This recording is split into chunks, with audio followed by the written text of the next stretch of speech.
Hi, my name is Hannah, and you're watching an installment of Disperse training videos where we will talk about Disperse's issue detecting system and alerts, or as we call them, spotlights. In our previous videos, we talked about the general layout and functionalities of Impulse. In your day-to-day experience using Impulse, spotlights can be a valuable aid to issue handling and decision-making in real time. They not only document potentially disruptive events on site, but can also give perspective on causality, potential consequences, and their significance overall. The spotlights are a feature that grows and develops based on the user's needs and priorities. They are responsive to feedback and adjustable at any moment in time. This is why the spotlights offer a unique insight that can take site management a step further. In this video, we will go over the definition of dispersive spotlights, their priorities, how to recognize them on impulse, and which issue types the user can expect Disperse to flag. Let's get started. As mentioned a few moments ago, spotlights are Disperse's way of detecting, documenting, and presenting issues on site.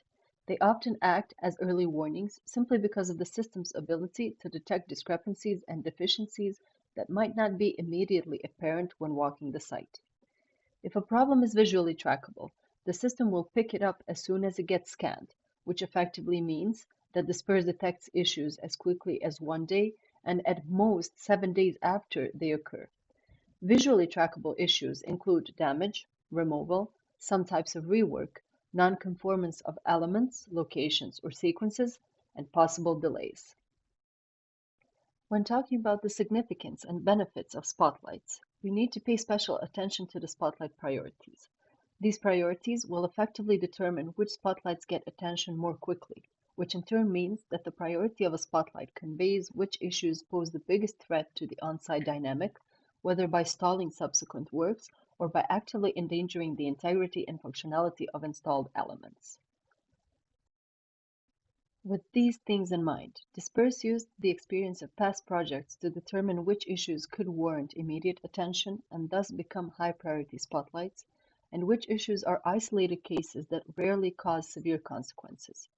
Typically, Disperse assigns priority based on the type of issue that occurred, but we also take into account the functional importance of the component in question. For instance, the system will recognize the difference in priority between an MEP overhead distribution task and the final decoration component. In case you, the user, provided us with the critical path schedule and documents, special consideration can be given to the tasks that are part of the critical path and that, if faced with an issue, can have a greater impact on the duration, labor, and cost of construction. The way you will be seeing spotlights in Impulse depends on where you will be within the platform.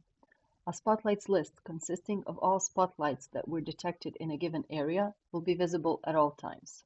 If a filter has been applied, the spotlights list will reflect that selection. The building overview that greets the user when logged into Impulse consists of boxes that represent spatial units. If that particular unit or area has a detected issue within its confines, a small notification circle will appear at the top right-hand corner of the box. If a 360 image is selected, either through the plan view or via the spotlights list, the exact location of the issue on the image will be pinpointed with a full-size spotlight icon. The image will be accompanied by a spotlight card at the bottom of the window, giving the user all additional information about that particular issue, along with a few action options for the user. Now that we are familiar with the meaning, significance, and appearance of spotlights on Impulse, let's go over the 5 distinctive spotlight types Disperse is able to detect. We will start with the spotlight that points out when completed work was removed or damaged. The rework needed spotlight emphasizes a situation where a previously completed element's progress has for some reason been undone. Given that sometimes a trade leaves an area after completing their part of the work, Disperse makes sure to inform the user of these events so that an informed decision to recall the trade on-site can be made in a timely manner. This spotlight type is by default a high priority issue, given that it might not be easily or quickly detectable in ordinary circumstances. In the example shown here, you can see that the silvery insulation for the mechanical pipework was appropriately installed 1 week, and then partially removed the next week. The spotlight icon directs your attention to the general area where the issue happened for easier management. A spotlight similar to rework needed, both in wording and issue specificities, is the rework in progress spotlight. The main differentiating feature of this spotlight type is that it flags removal or damage that occurred during ongoing work. Progress being undone while work on site is still active can signify that the trade in charge of this task is very well aware of this development and that in some cases it is intentional. This is why Disperse assigns this issue type medium priority by default. Regardless of the circumstances in which it occurred, the user still needs to be aware of the issue, which will allow them to have information on the trade's workflow and expenses at their disposal at that time. In the images below, the plasterboard covering an internal wall was removed. The blue icon visible in the second image signifies that this example has already been resolved in the future weeks, but the issue has been navigated to by going back a few weeks. The third type of spotlight is a de facto early warning system Disperse employs when a deficient component is about to become inaccessible. Given that in most cases Disperse flags the situation before the deficient task actually becomes inaccessible, the spotlight is called potential rework to signify that there is still time to remedy the issue. Whether an issue in question is a damaged item, an incomplete or an incorrect installation, once sealing or wall closure commences, the system will alert the user of this development. And since there is still a realistic window of opportunity to fix the issue, the spotlight will in most cases be warranted medium priority status. If remedial works were not detected before sealing or wall closure is completed, the spotlight will stick around for additional 3 weeks. Since the implications of not fixing the issue in time might become increasingly serious, the previous medium priority will be increased to high priority to attract attention to the now inaccessible issue. Bear in mind that Disperse cannot always detect that the issue has been remedied, simply because of the frequency of scanning. This spotlight will then become a note to the user to revise the issue with relevant parties and determine whether it was fixed in time. In this particular example, it has been detected that a piece of flat ductwork appeared in a room where it should not have been installed. Once the ceiling grid went up, the existing non-conformance spotlight was resolved, and a new potential rework spotlight has been added, directing the attention of the user to the fact that this issue just became a bit more serious. In the third image, you can see that even after complete closure, you can still count on the spotlight to remain in place for a few more weeks to ease referencing when problem solving.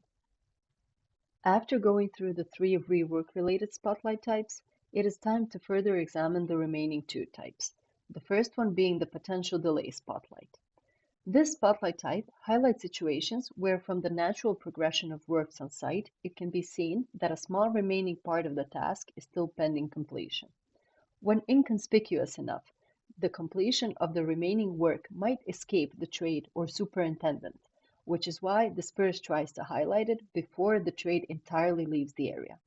This spotlight helps the user make sure that there are no loose ends slowing down progress or blocking the completion of certain tasks and phases. This spotlight is special in that it can almost entirely be tailored to the user's needs and priorities, not just in general, but also depending on the particular stage and time frame of the project. This means that the user can at any time instruct the Disperse team to recalibrate the system to start flagging a particular set of tasks that were up until a few weeks ago not that urgent to address. If provided with the critical path documents, we can calibrate the system to treat items on the critical path with particular reverence and even increase the spotlight's priority from the default medium if necessary. The example in the images shown here tells us that the plasterboard on a concrete pillar has for some time been delayed, causing all subsequent works to lag behind as well. This resulted in all walls being treated in base and final coats, but the sheetrock around the pillar still stands untreated, which in turn might influence this unit's sign-off and handover timeline. Last but not least, we are addressing the spotlight type that flags when a component detected on site doesn't match the drawings or model provided to Disperse. The umbrella term non-conformance can flag a wide variety of discrepancies, ranging from a correct item being installed at a slightly different position, angle, or height, to an incorrect element being installed in place of the expected one. Sometimes the wrong material or size is also visually detectable and will be flagged. This issue warrants the user to check the area against documentation relevant to the works in question, whereby it can be decided whether it is a negligible divergence or an issue demanding immediate action. Sometimes this spotlight might signify that Disperse doesn't have the most recent drawing updates at their disposal, which in turn sometimes signifies that neither the user is aware of these changes in the documentation.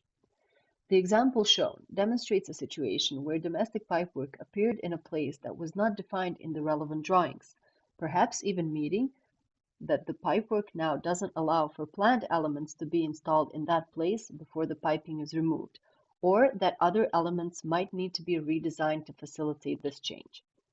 This spotlight will almost always carry the medium priority status. Some final decoration elements, equipment, or furniture can be deliberately omitted from this consideration if agreed with the client.